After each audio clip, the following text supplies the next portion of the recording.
आज की इस वीडियो में मैं आपको सुनाने वाली हूँ सोमवार व्रत कथा। हे भोलेनाथ, इस कथा को कहने, सुनने और हुंकारा भरने वाले सभी भक्तों के जीवन से हर दुख दूर करना, सभी की मनोकामनाएं पूर्ण करना। पौराणिक कथा के अनुसार एक समय की बात है, किसी नगर में एक साहूकार रहता था। उसके घर में धन की कोई कमी नहीं थी, लेकिन उसकी कोई भी संतान नहीं थी। इस कारण वो बहुत दुखी था। पुत्र प्राप्ति के लिए वो हर सोमवार व्रत भी रखता था और पूरी श्रद्धा के साथ शिव मंदिर जाकर भगवान शिव और माँ पार्वती की पूजा भी किया करता था। उसकी भक्ति देखकर एक दिन माँ पार्वती प्रसन्न हो गई और भगवान शिव से उस साहूकार की मनोकामना पूर्ण करने का आग्रह करने लगी।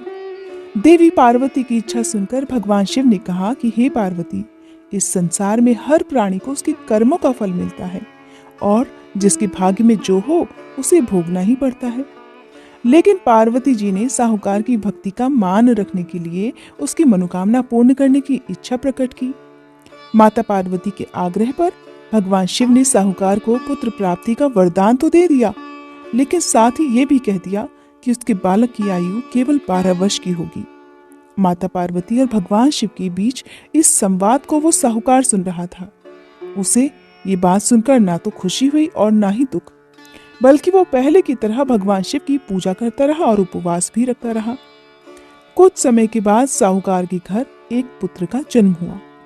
जब वह बालक 11 वर्ष का हुआ तो उसे पढ़ने के लिए काशी भेज दिया गया। साहूकार ने पुत्र के मामा को बुलाकर उसे बहुत सारा धन दिया और कहा कि तुम इस बालक को काशी विद्या प्राप्ति के लिए लेकर जाओ और रास्ते में यज्ञ भी कराते जाना। जहां पर भी यज्ञ कराओ वहां ब्राह्मणों को भोजन कराते हुए और दक्षिणा देते हुए ही आगे बढ़ना। आप दोनों मामा भांजे इसी तरह यज्ञ कराते और ब्राह्मणों को दान दक्षिणा देते हुए काशी की तरफ चल पड़े। रास्ते में एक नगर पड़ा, जहां नगर के राजा की कन्या का विवाह था। लेकिन जिस राजकुमार से उसका विवाह होने वाला था वो एक आंख से काना था। राजकुमार के पिता ने अपने पुत्र के काना होने की बात को छुपाने के लिए एक चाल सोची। साहूकार के पुत्र को देखकर उसके मन में एक विचार आया। उसने सोचा, क्यों न इस लड़के को दुल्हा बनाकर राजकुमारी से विवाह करा दूं।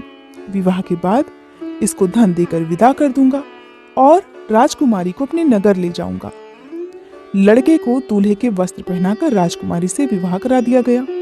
लेकिन साहूकार का पुत्र ईमानदार था, उसे ये बात बिल्कुल ठीक नहीं लगी। उसने अवसर पाकर मंडप में ही राजकुमारी के चुन्नी के पल्ले पर लिख दिया कि तुम्हारा विवाह तो मेरे साथ हुआ है, लेकिन जिस राजकुमार के संग तुम्हें भेजा जाएगा वो एक आंख से काना है। मैं तो काशी पढ़ने जा रहा हूँ। जब राजकुमारी ने चुन्नी पर लिखी बातें पढ़ी तो उसने अपने माता पिता को ये बात बताई। तब राजा ने अपनी पुत्री को विदा नहीं किया, जिससे बारात बिना दुल्हन के ही वापस चली गई। दूसरी ओर साहूकार का लड़का और उसका मामा काशी जा पहुंचे। वहां जाकर उन्होंने यज्ञ किया। जिस दिन लड़के की आयु 12 साल की हुई उस दिन भी यज्ञ रखा गया। लड़के ने अपने मामा से कहा, मामा, आज मेरी तबीयत कुछ ठीक नहीं है। मामा ने कहा कि तुम अंदर जाकर सो जाओ। शिव जी के वरदान अनुसार कुछ ही देर में उस बालक के प्राण निकल गए। मृत भांजे को देखकर उसके मामा ने विलाप करना शुरू कर दिया। संयोगवश उसी समय शिव जी और माता पार्वती उधर से जा रहे थे। माता पार्वती ने भगवान शिव से कहा, हे स्वामी, मुझे इस व्यक्ति के रोने का स्वर सहन नहीं हो रहा। आप कृपया इस व्यक्ति के कष्ट को अवश्य दूर करिए। जब भगवान शिव मृत बालक के पास गए तो कहने लगे कि ये तो उसी साहूकार का पुत्र है जिसे मैंने 12 वर्ष की आयु का वरदान दिया। हे देवी पार्वती, अब इस बालक की आयु पूरी हो चुकी है।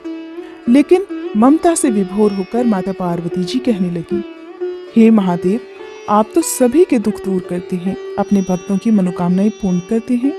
कृपया आप इस बालक को दीर्घायु होने का वरदान प्रदान करें, अन्यथा इसके वियोग में तो इसके माता पिता भी तड़प तड़प कर मर जाएंगे।